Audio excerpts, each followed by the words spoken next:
जय साथियों, तो आज हम लोग चर्चा करेंगे रिटर्न एग्ज़ाम की सही रणनीति क्या होनी चाहिए। ठीक है, बहुत से लोग क्या है फिजिकल निकाल लेते हैं, लेकिन जहाँ उन लोग क्या है रिटर्न में फंस जाते हैं। ठीक है, रिटर्न में क्या पढ़ना है, क्या नहीं पढ़ना है, क्या छोड़ना है, ये उनको जो है नॉलेज नहीं होता है, जिसके कारण क्या है वो 2 बार 3 बार फिजिकल निकालने वाले आपको मिलेंगे भी भर्ती में, है ना।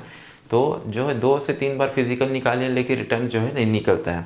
तो नहीं निकलने के कारण क्या है, उनका सही रणनीति नहीं होता है रिटर्न एग्ज़ाम में, है ना। रिटर्न एग्ज़ाम में क्या है, सही रणनीति कैसे आप अप्लाई करेंगे, तो आपको जो है पिछला जैसे अभी 18 में एग्ज़ाम हुआ था तो उसका पैटर्न क्या था, ठीक है, कहाँ कहाँ से कितना क्वेश्चन आते हैं, उसके हिसाब से आपको पढ़ना है। ठीक है, तो उसी के हिसाब से पढ़ना है। जैसे अब जिसका ज़्यादा वेटेज है उसको ज़्यादा आप तैयारी करेंगे तो ज़्यादा नंबर आएगा। अब ये नहीं आप जैसे पढ़ रहे हो जीएस जीके तो सभी हैं, है ना। आप अपना ज्ञान बढ़ाने के लिए पढ़ रहे हो क्या, कि पोस्ट पाने के लिए, तो पोस्ट पाने के लिए पढ़ रहे हो ना, तो पोस्ट पाने के लिए पढ़ोगे तो भाई आपका रणनीति सही होना चाहिए। जीएस जीके तो विश्व का इतिहास को भी पढ़ोगे तो जीएस जीके ही है। ठीक है, उसमें क्या आपका ज्ञान बढ़ेगा, लेकिन पोस्ट मिलेगा क्या, आप उसमें अगर समय देते हो 1 घंटा 2 घंटा, है ना, तो वहाँ से आपको बेनिफिट नहीं मिलेगा। ठीक है, वही 1 घंटा 2 घंटा छत्तीसगढ़ हो गया, मतलब जहाँ से ज़्यादा वेटेज आ रहा है, जैसे साइंस हो गया, उसको पढ़ेंगे तो आपको ज़्यादा बेनिफिट मिलेगा।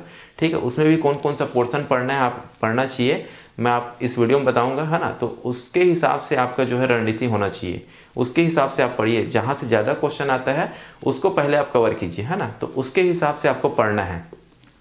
ठीक है, कहीं से भी कुछ भी आपको नहीं पढ़ना है। ठीक, आपका रणनीति सही होगा तो ही आप एग्ज़ाम में जो है ज़्यादा नंबर कवर कर पाएंगे, है ना। जितना ज़्यादा नंबर आपका आगे आएगा, सिलेक्शन का चांस जो है उतना ही आप ऊपर जाओगे, सिलेक्शन का चांस जो है बढ़ेगा। ठीक है, तो देखिए सबसे पहले क्या करना है, आपको रणनीति सही रखना है, मतलब मैं बता रहा हूँ उसको ही, उसके हिसाब से आपको जो है आप पढ़ाई करना है। ठीक है, तो देखिए बुक के बारे में मैं ऑलरेडी बता दिया हूँ, है ना। जो वीडियो नहीं देखे हैं उस देख लेना। हम लोग अभी चलेंगे बढ़ते क्रम में। बढ़ते क्रम में मतलब इधर आपको कम ध्यान देना है ना, जैसे मैं बताते जाऊंगा उधर आपको जो है ध्यान ज़्यादा देना है। ठीक है, तो देखिए अब देखिए सौरमंडल से पिछले बार कितना क्वेश्चन पूछे गए थे, तो 1 क्वेश्चन, है ना।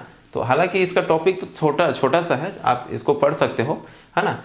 अब जैसे उसके बाद देखिए विश्व की आंतरिक संरचना 1 क्वेश्चन। अब अगर इसमें आप आधा घंटा 1 घंटा दोगे तो समय व्यर्थ है आपका। ठीक है, तो ऐसे नहीं करना है, मैं पहले बता रहा हूँ क्वेश्चन कहाँ कहाँ से है, उसके बाद आपको आप समझ जाओगे कि जिसमें ज़्यादा नंबर है उसको पहले आपको तैयारी करना है। ठीक है, तो देखिए विश्व से, देखिए विश्व की आंतरिक संरचना से कितना क्वेश्चन, 1 क्वेश्चन। ठीक है, और विश्व के भूगोल से, अब देखिए विश्व का भूगोल बहुत सारा है, अब उतना को कवर करोगे कितना नंबर आकर आ रहा है, 2 क्वेश्चन पूछे गए थे पिछले बार। ठीक है, अब इतना पढ़ोगे तो कोई मतलब नहीं है ना नंबर के लिए। तो वही बता रहा हूँ कि आपका रणनीति सही होगा तो आप ज़्यादा नंबर कवर कर पाएंगे। ठीक है, कंप्यूटर में देखिए 3 क्वेश्चन पूछे गए थे, हालांकि कंप्यूटर में आपको 4-5 टॉपिक ही कवर करना है, मैं बताऊंगा टॉपिक। अब इसके बाद जो है मैं डिटेल में बताऊंगा कि कौन कौन से टॉपिक आपको कवर करना है। ठीक है, देखिए कंप्यूटर में 3 क्वेश्चन, गणित रीजनिंग में हालांकि पिछले बार जो पूछे थे 5 क्वेश्चन टोटल, गणित से 4 क्वेश्चन, रीजनिंग से 1 क्वेश्चन, लेकिन इसका वेटेज लगभग 10 क्वेश्चन का रहता है। हालांकि इसमें भी बताऊंगा मैं, ठीक है, कि कौन कौन से टॉपिक को आपको पहले कवर करना है। ठीक, अब देख लीजिए इसमें से। अब देखिए नेक्स्ट चलते हैं हम लोग, देखिए अब भारत से, है ना, भारत के जीएस जीके से, तो कला एवं संस्कृति से देखिए 1 क्वेश्चन। ठीक है, योजनाएं से देखिए 2 क्वेश्चन, है ना। अर्थशास्त्र से देखिए तो 6 क्वेश्चन, है ना। अब इतिहास, ठीक है, अब इतिहास से देखिए 8 क्वेश्चन है। तो इतिहास में भी आपको आधुनिक इतिहास में ज़्यादा फोकस करना है, प्राचीन मध्यकालीन आधुनिक, है ना। तो आधुनिक इतिहास में फोकस करना है, चाहे छत्तीसगढ़ से हो चाहे भारत के परिप्रेक्ष्य से हो, है ना। तो आधुनिक इतिहास में आपको थोड़ा सा ज़्यादा फोकस करना है, क्योंकि ज़्यादा क्वेश्चन वहीं से आते हैं। जैसे इसमें 8 क्वेश्चन पूछे थे इतिहास से, तो लगभग 3 से 4 क्वेश्चन आधुनिक इतिहास से होंगे। ठीक है, तो आपको जो है इतिहास में भी कौन सा पहले कवर करना है, तो आधुनिक इतिहास। ठीक है, संविधान का भी मैं टॉपिक बताऊंगा, कौन कौन से टॉपिक को पढ़ना है, सभी को नहीं पढ़ना है ना। तो इसमें तो देखो कितना क्वेश्चन पूछे गए थे, तो 4 क्वेश्चन पूछे गए थे। ठीक है, भारत के भूगोल से, तो भारत के भूगोल से देखिए तो 6 क्वेश्चन, है ना। आपको यहाँ फोकस करना, राष्ट्रीय अंतर्राष्ट्रीय है। ठीक है, समसामयिकी, इसमें कितना क्वेश्चन, तो 10 क्वेश्चन पूछे थे। ठीक, अब देखिए उसके बाद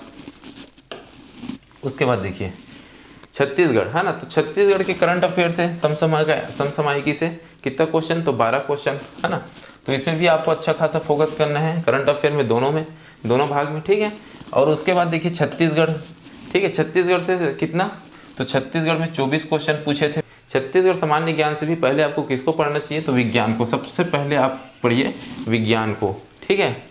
विज्ञान को इसलिए बोल रहा हूँ क्योंकि इसका वेटेज हमेशा अच्छा खासा रहता है, ठीक है। पिछले बार जो है कितना क्वेश्चन पूछे गए थे, तो 15 क्वेश्चन पूछे गए थे, ठीक है। इसमें आपको कम मेहनत में अच्छा रिजल्ट देखने को मिलेगा, है ना। कम समय में आप तैयारी भी कर सकते हो, और जो है देखिए, है ना, ये तीनों को बस आपको पढ़ना है, भौतिकी, रसायन, जीव विज्ञान। और सबसे ज़्यादा कौन से पढ़ना है, तो आपको जीव विज्ञान में फोकस करना है। जीव विज्ञान से ही ज़्यादा क्वेश्चन पूछे जाते हैं। देखिए पिछले बार कितना क्वेश्चन पूछे थे, तो 8 क्वेश्चन पूछे थे, है ना, जीव विज्ञान से, ठीक है। तो जीव विज्ञान में ज़्यादातर आपको फोकस करना है ना। विज्ञान जैसे ही कवर होता है तो आपको जो है छत्तीसगढ़ सामान्य ज्ञान में ध्यान देना है ना। तो ऐसा ही आप रणनीति अपनाइए। विज्ञान के लिए एक बुक है हरिराम पटेल सर का, ठीक है, विज्ञान अलग से आता है सामान्य विज्ञान करके, तो उसको आप खरीद सकते हैं जिसके पास विज्ञान नहीं है। बाकी लगभग सभी बुक होंगे आपके पास, ठीक है। तो मिलते हैं नेक्स्ट वीडियो में। इसका जो है लिंक मैं आपको डिस्क्रिप्शन में डाल दूंगा, तो आप चेकआउट कर सकते हो, ठीक है।